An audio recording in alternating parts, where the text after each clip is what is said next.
Tonight we welcome in men's soccer coach Warren Turner to Sports Talk. Quite a season that they are having. Haven't given up a goal this season. Coach, first of all, congratulations on all of that. Give your defensive coordinator a raise. Thanks for having us. Yes, it's been nice to watch boring goalkeeping. Well, are you just keeping people away from shots on goal and things like that? Plenty of that for sure. But you know how a whole game goes. So Evan, the starter, has certainly come up big a time or two. He's a freshman, so when you recruited him, you must have thought you had something pretty good there. Yes, sir. We were in jam. Our starter from last year was denied another year of eligibility, and I started shaking the bushes, and we certainly landed on our feet when we found Evan. Give us the overview of your team. You guys are right in the hunt in your conference race right now. So what are some of the primary characteristics of this team that have looked good to you so far? Well, we certainly are aggressive defenders, especially in the midfield.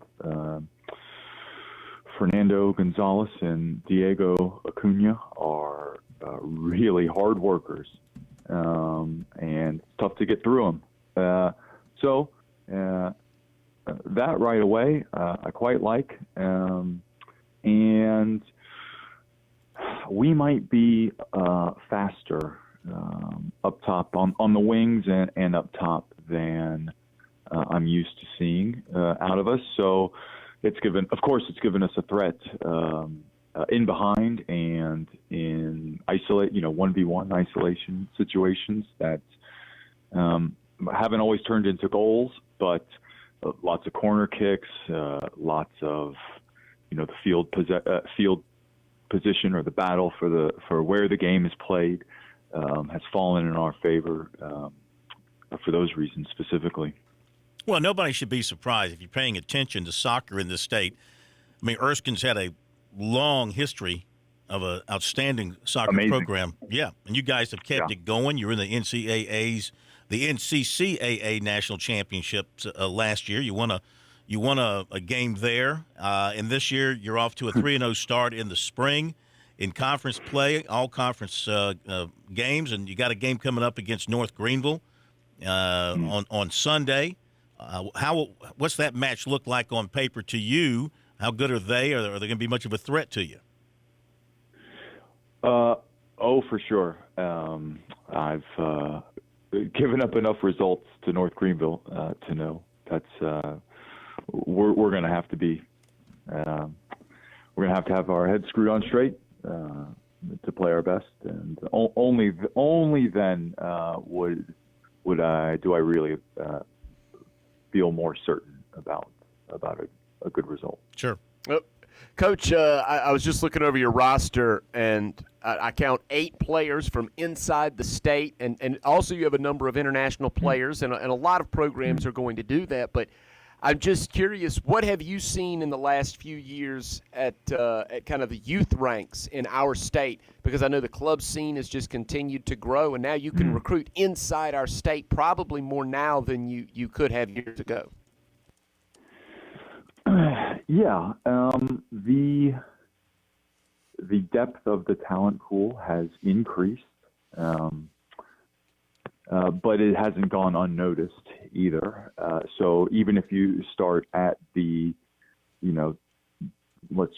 top of the highest profile schools, the programs in the state, Clemson, for instance, and South Carolina, but Clemson in particular, they're taking more South Carolina players than maybe ever in program history.